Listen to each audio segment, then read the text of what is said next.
দেখো বন্ধুরা, আমি এখন রান্না করতে বসেছি। তো এই যে সমস্ত কিছু গুছিয়ে নিয়েছি। এই যে এখানে মোচা, এখানে লাল শাক, এখানে মাছ, এখানে এটা হচ্ছে কলাইয়ের ডালের বড়ি, এই যে ডাল সেদ্ধ, মুসুর ডাল, আর এই যে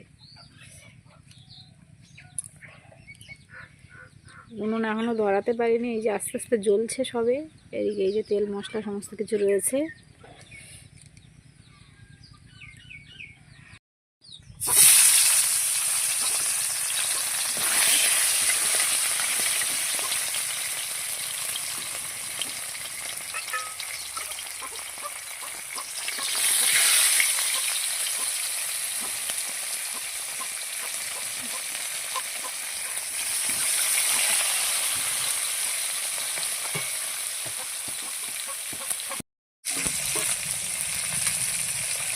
হ্যাঁ,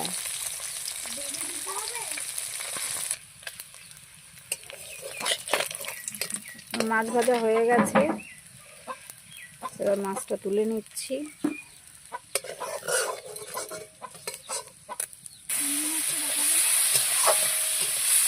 এবার আমি কড়াইতে চিংড়ি মাছ দিয়ে দিয়েছি। চিংড়ি মাছটাকে একটু ভালো করে ভেজে নেব।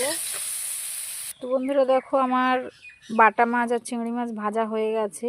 এবার আমি তরকারিগুলো, তো বন্ধুরা মাছ ভাজার পরে অবশিষ্ট তেল অনেকটাই বেঁচে গেছে। তো সেটা দিয়ে আমি এখন এই বড়িগুলোকে একটু ভেজে নিচ্ছি।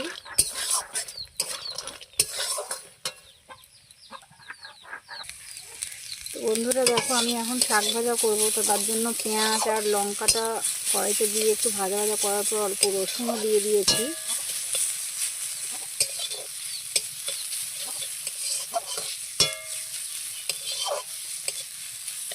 আমি সমস্ত তরকারিটা কাঁচা লঙ্কা এবং খুব তেল কম দিয়েই বানাবো। বন্ধুরা দেখো, আমি শাকটা দিয়ে দিয়েছি এবং লবণ হলুদটা পরিমাণ মতো দিয়ে দিয়েছি। এবার এটাকে কিছু সময়ের জন্য একটু ঢাকা দিয়ে দেবো। তো আমার শাক ভাজা কমপ্লিট। এবার আমি মাছের ঝাল বানাবো। তো তার জন্য প্রথমে কড়াইতে দুটো তেজপাতা দিয়ে এবার আমি একে একে পেঁয়াজ, লঙ্কা, আর তোমাদের কথা আগেই বলেছি যে আমি পুরো সব কিছুই কাঁচা লঙ্কাতে করবো। আমি লাল লঙ্কা বা গুঁড়ো লঙ্কা ব্যবহার করবো না। এটা একটু ভাজা ভাজা হবে।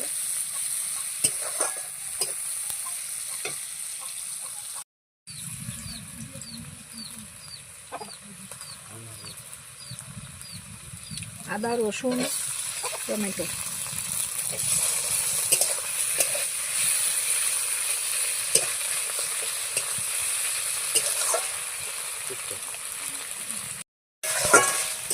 বলো আদা এ করে রাখ। এবার ক্যাপসিকাম দিয়ে দিলাম।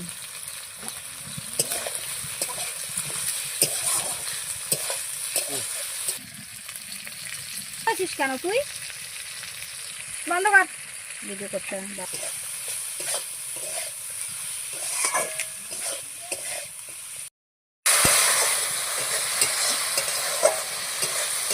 তো দেখো বন্ধুরা, আমার সমস্ত মশলা দিয়ে কষানো হয়ে গেছে।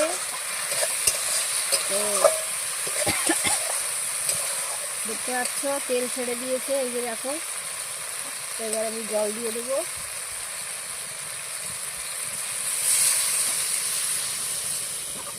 অল্প জল দেবো। তো বন্ধুরা দেখো, ঝোলটা আমার ফুটে গেছে। তো এবার আমি বড়িগুলো দিয়ে দিচ্ছি। ভাজা যে বড়িগুলো আমি রেখেছিলাম, তো সেগুলো দিয়ে দিচ্ছি। এগুলো একটু আগে দিতে হয় বন্ধুরা, নাহলে ঠিকঠাক সেদ্ধ হবে না। এই যে এটা দিয়ে একটু হবে, তারপরে আমি মাছটা দেবো। তো এবার আমি মাছগুলো দিয়ে দিচ্ছি।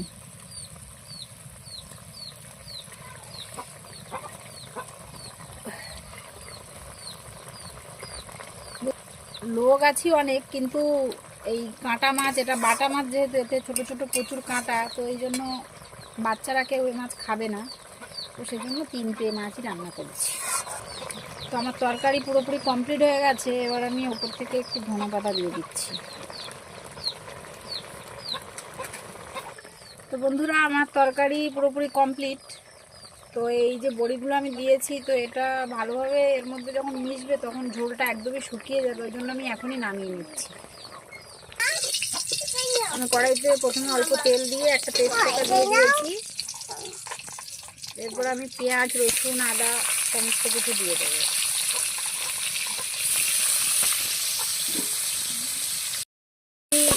মোচা, তো তার জন্য আমি প্রথমে তেল দিয়ে তেজপাতা, পেঁয়াজ, লঙ্কা দিয়ে দিয়েছি কড়াইতে। এবার এটাকে একটু ভালো করে ভেজে নেব। পেঁয়াজটা একটু লাল লাল হবে, তারপরে আমি এর মধ্যে আদা রসুন অ্যাড করব। তো আমার পেঁয়াজ, লঙ্কা সব কিছু ভালোভাবে ভাজা হয়ে গেছে। তো আমি এর মধ্যে এবার আদা রসুন এগুলো দিয়ে দিচ্ছি। আমার আদা রসুন সমস্ত কিছু ভালোভাবে ভাজা হয়ে গেছে। এবার আমি এর মধ্যে টমেটো দিয়ে দিচ্ছি। থেকে মোচাটাকে কেটে ভালোভাবে এটাকে হলুদ জল দিয়ে সেদ্ধ করে রেখেছিলাম, এর সাথে আলুও আছে ছোটো ছোটো করে কাটা, এই যে। তো এটা আমি এখন এর মধ্যে দিয়ে দিচ্ছি। তো আমি এখন লবণ অ্যাড করছি। লবণটা একটু অল্পই দেবো, যেহেতু আমি এটা ডাল দিয়ে বানাবো প্রথমেই বলেছি। তো সেক্ষেত্রে ডালে আমার একটু লবণ দেওয়া আছে, তো পরিমাণ মতো লবণ এবং হলুদ। তো আমি লবণ হলুদ দিয়ে এটাকে ভালোভাবে মিশিয়ে নিয়েছি। এখন আমি এর মধ্যে অ্যাড করব ডাল। এই যে ডাল, মুসুর ডাল এটা। তো এটাকে আমি সেদ্ধ করে রেখেছি অল্প একটু লবণ আর তেল দিয়ে। তো সেটা এখন আমি এর মধ্যে দিয়ে দিচ্ছি, দিয়ে একটু ভালো করে এটাকে মিশিয়ে নেব। তো বন্ধুরা এবার আমি এর মধ্যে অ্যাড করব চিংড়ি মাছ, আগে থেকে ভেজে রাখা লবণ আর হলুদ দিয়ে চিংড়ি মাছ। এটা দিয়েও একটু ভালোভাবে মিশিয়ে নিচ্ছি।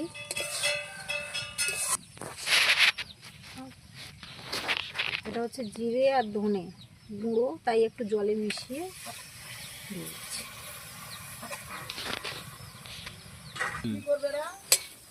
কমপ্লিট মোচা রান্না কমপ্লিট।